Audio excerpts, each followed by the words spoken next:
तो कैसे हो तुम लोग। मुझे मालूम है तुम लोग एकदम ठीक ठाक हो गए और हम लोग है ना 4000 सब्सक्राइबर कंप्लीट करने में बस थोड़े से ही दूर है। इसीलिए जिन लोग ने भी इस चैनल को सब्सक्राइब नहीं किया है प्लीज सब्सक्राइब कर लो इस चैनल को, ताकि मैं और भी ज्यादा ऐसी वीडियो लाता रहूं। अब ज्यादा टाइम बर्बाद न करते हुए सीधा चलते हैं चैप्टर की तरफ। और आज मैं तुम लोग के लिए लेके आया हूँ my wife is from 1000 year ago का चैप्टर नंबर 45। अगर आप लोग ने पिछला चैप्टर देखा होगा तो आप लोग को मालूम ही होगा, ठंडी का सीजन चालू हो जाता है और सुचिन जिंग को ठंडी वाले कपड़े पहना के उसकी एक अच्छी फोटो खींच रहा होता है ताकि वो इंटरनेट पे अपलोड कर सके। और सुचिन जिंग से पूछता है तुम लोग तो मार्शल आर्टिस्ट टेक्निक जानते हो ना ठंडी से बचने के लिए।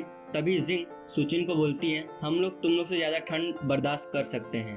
बाद में सुचिन जिंग को बोलता है जिस दिन तू इधर आई थी उस दिन तूने किस तरीके के चप्पल पहने थे उससे मुझे लगता है तेरे पैर तो ठंड के मारे जम जाते होंगे। ये सुनने के बाद जिंग को बहुत ही ज्यादा गुस्सा आ रहा होता है और सुचिन पे भड़कने वाली होती है और सुचिन कहता है लगता है कि मैंने इसे गुस्सा दिला दिया। फिर सुचिन जिंग को कहता है कि मैं अभी अपने पापा के घर पे जा रहा हूँ ताकि मैं उनको इस महीने का भाड़ा दे सकूं, और सुचिन वहाँ से चला जाता है। अब इसके आगे की स्टोरी चालू होती है। चैप्टर की स्टार्टिंग में सुचिन अपने घर वालों को मैसेज कर रहा होता है कि आज मैं घर पे आने वाला हूँ। फिर नेक्स्ट सीन में सुचिन अपने घर पहुंच गया होता है और उसकी मम्मी सोफा पे बैठ के चाय पी रही होती है और उसकी मम्मी सुचिन को कह रही होती है कि सिर्फ तू ही आया है। तभी सुचिन अपनी मम्मी को कह रहा होता है आपका कहने का क्या मतलब है, फिर किसे आना चाहिए था। फिर सुचिन की मम्मी चारों तरफ देख रही होती है और सुचिन को पूछ रही होती है कि तेरी गर्लफ्रेंड कहाँ पे है। तभी सुचिन अपनी मम्मी को कह रहा होता है वो घर पर ही है और मैंने उसे अपने साथ नहीं लेके आया। नेक्स्ट सीन में सुचिन अपनी मम्मी के पास जाके बैठ जाता है और उसकी मम्मी थोड़े गुस्से से कह रही होती है तूने अपनी गर्लफ्रेंड को इधर क्यों नहीं लेके आया। नेक्स्ट सीन में सुचिन संतरे को लेके अपनी मम्मी को कह रहा होता है मुझे घूरना बंद करो और वो मेरी सिर्फ गर्लफ्रेंड है और ऐसा तो है नहीं कि मैं जहाँ पर भी जाऊँ तो मैं उसे अपने साथ लेके जाऊँ। नेक्स्ट सीन में सुचिन और उसकी मम्मी को दिखाया जाता है वो दोनों थोड़ा सा अजीब सा चेहरा बना लिए होते हैं और सुचिन अपनी मम्मी को कह रहा होता है दूसरी तरफ अगर मैं अपनी गर्लफ्रेंड को इधर लेके आया तो फालतू में पापा मेरे को चिल्लाना चालू कर देंगे। और सुचिन अपने पापा को दिखा के अपनी मम्मी को कह रहा होता है पापा बिल्कुल ऐसा बोलेंगे, सुनो किस तरीके से बोलते हैं। अपनी गर्लफ्रेंड को मेरे घर पे लेके आता है फ्री का खाना खाने के लिए और तुझे क्या लगता है हम दोनों तुझे फ्री में खाना खाने देंगे, तो हम दोनों का कुछ ज्यादा ही फायदा उठा रहा है, ऐसा पापा कहेंगे हम लोग को। समझ गई ना मम्मी। अब आपको समझ में तो आ रहा है ना, तो इसके लिए मैं अपने साथ नहीं लेके आया। नेक्स्ट सीन में सुचिन संतरे छील रहा होता है और उसकी मम्मी अभी भी गुस्से में रहती है और वो चाय पी रही होती है। तभी उसकी मम्मी कहती है तुम दोनों अभी बहुत ही छोटे हो तो भी तुम दोनों एक साथ कैसे रहना चालू कर दिया, और वो लड़की आखिर आई कहाँ से है, ये मत कहना कि तूने उसे बस सड़क से उठा लिया। तभी सुचिन अपनी मम्मी को चिल्ला के कहता है आप बकवास करना बंद करो और वैसे भी इतनी बड़ी लड़की को मैं सड़क से कैसे उठा सकता हूँ। नेक्स्ट सीन में हमें जिंग को दिखाया जाता है। जिंग अपना बोरिया बिस्तर बांध के रोते हुए आ रही होती है और सुचिन कह रहा होता है वो शहर में आई थी काम करने के लिए लेकिन वो इधर किसी को जानती नहीं थी, और जिंग कहती है कि मैं पहाड़ वाले इलाके से आई हूँ। नेक्स्ट सीन में हमें जिंग को दिखाया जाता है जिंग एक सुपरमार्केट को देख रही होती है। नेक्स्ट सीन में सुचिन जिंग को इमेजिन कर रहा होता है अपने दिमाग में कि वो किस तरीके से पोछा मार रही थी और कह रही थी मैं इधर किसी को नहीं जानती इसलिए मुझे बहुत ज्यादा मेहनत करनी पड़ेगी। तभी सुचिन अपनी मम्मी को कह रहा होता है और वो यहाँ पर किसी को भी नहीं जानती थी इसलिए मैंने उसकी मदद की और उसे मैंने अपनी बहन की तरह माना और उसे अपने साथ रख लिया। लेकिन धीरे धीरे हम दोनों के बीच में अच्छे रिश्ते बनते गए और बाद में वो मेरी गर्लफ्रेंड बन गई। फिर हम दोनों साथ में रहना भी चालू कर दिया। तभी सुचिन की मम्मी सुचिन से पूछती है वो लड़की आखिर कहाँ की रहने वाली है। तभी सुचिन संतरे खाते हुए अपनी मम्मी को कह रहा होता है वो पहाड़ के इलाकों में से आई है और जब मैं उसे पहली बार मिला था तो उसके चप्पल भी टूटे हुए थे और जब मैं उसे नया खरीद के दे रहा था तब वो ले भी नहीं रही थी, बोल रही थी कि मैं अपने मेहनत के पैसे से लूंगी, और उसे कपड़े भी चारों तरफ से फटे हुए थे और सिलाई करके रखी हुई थी और वो हमेशा भूखी रहती थी। उसे देख के मुझको उस पर बहुत दया आती थी। तभी सुचिन की मम्मी कहती है तू मुझे झूठ बोलना बंद कर, आज भी ऐसे लोग रहते हैं क्या जो तू मुझे बता रहा है। नेक्स्ट सीन में हमें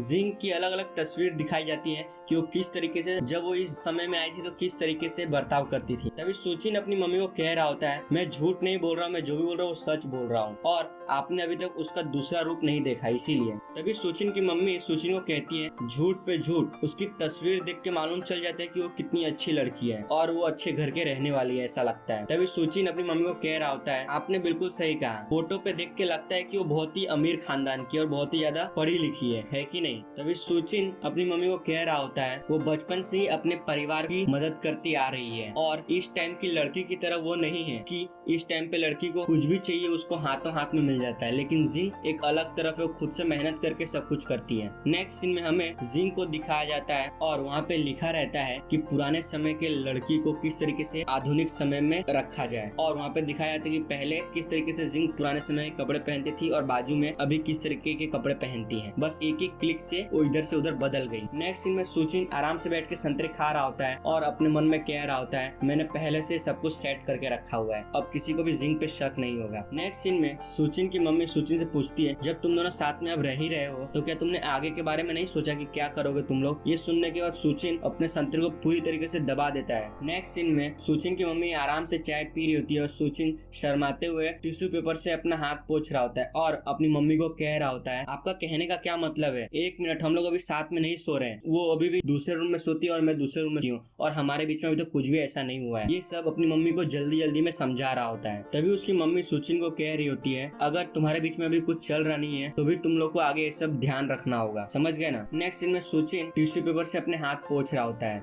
और सुचिन अपने मन में कह रहा होता है जिंग बस थोड़े दिनों के लिए मेरे घर पे रह रही है, उससे मैं उसका ख्याल कैसे रख सकता हूँ। नेक्स्ट सीन में सुचिन की मम्मी खाना बनाने के लिए एप्रोन पहन लेती है और सुचिन को कह रही होती है अगली बार जब तू आएगा ना तो उसे अपने साथ लेके आना, अगर तुम दोनों एक दूसरे को पसंद नहीं करते तो फटाक से ब्रेकअप कर लो, फालतू में टाइम बर्बाद मत करना एक दूसरे पे। सुचिन ये सब सुन रहा होता है और दूसरा संतरा भी छील रहा होता है खाने के लिए। तभी सुचिन अपनी मम्मी को कहता है अगर हम दोनों एक दूसरे के लायक होंगे तो क्या तो पापा मेरा हर महीने का भाड़ा बंद कर देंगे ना, वो मुझसे लेने तो नहीं आएंगे ना फिर। तभी सुचिन की मम्मी सुचिन को कहती है देख लेना फिर। नेक्स्ट सीन में सुचिन की मम्मी सुचिन को घूरती है और कहती है क्या तूने अभी तक काम नहीं ढूंढा अपने लिए। तभी सुचिन अपनी मम्मी को कहता है मैं अभी भी ढूंढ ही रहा हूँ। नेक्स्ट सीन में रात होने वाली होती है और हमें घड़ी दिखाया जाता है, घड़ी में 7 बज गए होते हैं। तभी सुचिन का पापा घर पे आ गया होता है और सुचिन अपने पापा को कह रहा होता है पापा आप घर पे आ गए। तभी उसका पापा बहुत ही अजीब नजरों से सुचिन को देख रहा होता है और कह रहा होता है क्या तू इधर अपना रूम का भाड़ा देने के लिए आया है। तभी सुचिन हंसते हुए कह रहा होता है नहीं, मैं इधर सिर्फ फ्री का खाना खाने के लिए आया हूँ। नेक्स्ट सीन में सुचिन का पापा बहुत ही ज्यादा अजीब सा चेहरा बना लिया होता है और पीछे से उसकी मम्मी चिल्ला के कह रही होती है तुम दोनों जाके अपना हाथ धो लो और फटाक से खाने के लिए आ जाओ।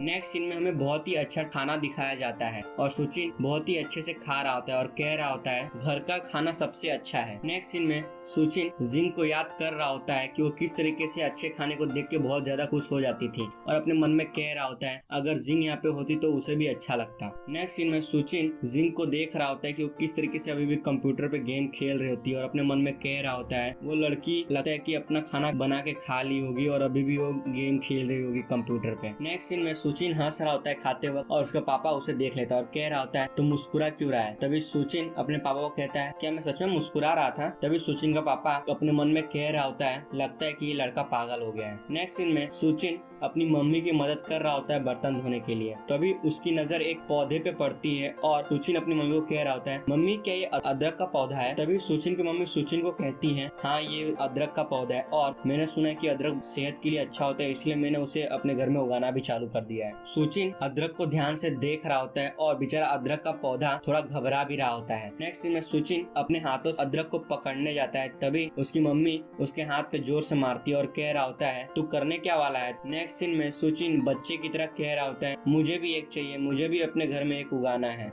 और उसकी मम्मी ये सब देख रही होती है कि बच्चे की तरफ फिर से हरकत क्यों करने लगा। नेक्स्ट सीन में सुचिन को उसकी मम्मी ने एक अदरक का पौधा दे दिया होता है और सुचिन एक छोटे बच्चे की तरह बहुत ही ज्यादा खुश लग रहा होता है और कह रहा होता है आखिरकार मेरे को एक पौधा मिल गया। नेक्स्ट सीन में सुचिन बहुत ही ज्यादा खुश लग रहा होता है एक अदरक के पौधे से और उसकी मम्मी उसे देख रही होती है और सुचिन अपने मन में कह रहा होता है अदरक के पौधे को उगाते वक्त जिंग को बहुत ही अच्छा लगेगा और मुझे लगता है कि जिंग बहुत ही ज्यादा खुश होगी अदरक के पौधे को उगता हुआ देखकर। नेक्स्ट सीन में हमें जिंग को दिखाया जाता है, जिंग बहुत ही ज्यादा खुश लग रही होती है। फिर हमें जिंग को दिखाया जाता है, जिंग के पास अदरक का पौधा पहुंच गया होता है और अपने मन में सुचिन ये सब देख रहा होता है और कह रहा होता है जब मैं घर पे पहुंच जाऊंगा तब मैं उसे उसके हाथों में दे दूंगा ये पौधा। तभी सुचिन की मम्मी सुचिन को कहती है बाकी सब बर्तन मेरे पे छोड़ दे, मैं उसे धो दूंगी, अभी ज्यादा रात होने वाली है, तू फटाफट घर पे चला जा। लेकिन सुचिन अभी भी जिंग की यादों में खोया होता है। जिंग कितनी खुश लग रही होती है बस एक अदरक के पौधे से। नेक्स्ट सीन में सुचिन अपनी मम्मी को कह रहा होता है मम्मी। फिर हमें सुचिन को दिखाया जाता है, सुचिन बहुत ही शर्मा रहा होता है और कह रहा होता है मुझे ऐसा लगता है कि मेरे को प्यार हो गया है। तभी सुचिन की मम्मी सुचिन को कहती है हाँ मुझे मालूम है, इसलिए तो तुम दोनों एक साथ में रह रहे हो। तभी सुचिन की मम्मी सुचिन को कहती है तेरा चेहरा इतना लाल क्यों हो गया है, क्या तुझे बुखार तो नहीं आ गया। तभी सुचिन अपनी मम्मी को कहता है नहीं मुझे बुखार नहीं है, मैं अभी घर पे जा रहा हूँ और आप जल्दी रात को सो जाना और पापा को ज्यादा देर तक जागने मत देना। नेक्स्ट सीन में सुचिन अपने मम्मी पापा के घर से निकल गया होता है अपने घर की तरफ जाने के लिए और बाहर बहुत ही ज्यादा ठंड लग रही होती है। नेक्स्ट सीन में सुचिन अपने मन में कह रहा होता है मुझे एक 1000 साल पुरानी लड़की पे क्रश आ गया है, क्या मैं ठरकी तो नहीं बन गया हूँ। नेक्स्ट सीन में हमें जिंग को दिखाया जाता है, जिंग अपने हाथों में तलवार ली होती है और घूर रही होती है। तभी सुचिन कहता है नहीं बिल्कुल नहीं, मैं ठरकी हो ही नहीं सकता और मेरी इतनी हिम्मत भी नहीं है। नेक्स्ट सीन में सुचिन को बहुत ज्यादा ठंड लग रहा होता है और वो जिंग के बारे में सोच के बहुत ही ज्यादा शर्मा रहा होता है। नेक्स्ट सीन में हमें सुचिन को दिखाया जाता है, सुचिन जिंग के साथ बैठा हुआ होता है और जिंग बहुत ही ज्यादा प्यारी लग रही होती है और छोटी भी होती है और उसको बिल्ली के शेप में दिखाया जाता है। सुचिन कह रहा होता है मैं उसके सामने बहुत ही मजाक करता था कि वो मेरी गर्लफ्रेंड है, लेकिन मैं तो बस उसे परेशान करने के लिए कहता था और मेरा दूसरा कोई मतलब भी नहीं था। नेक्स्ट सीन में सुचिन लेटा हुआ होता है और उसके ऊपर जिंग बैठी हुई होती है और जिंग बहुत ही ज्यादा छोटी होती है और उसकी बिल्ली के कान भी होते हैं और सुचिन बहुत ज्यादा शर्मा रहा होता है और जिंग सुचिन को कह रही होती है तू मुझे अपना गर्लफ्रेंड बनाने के लिए कह रहा है जबकि मैं इधर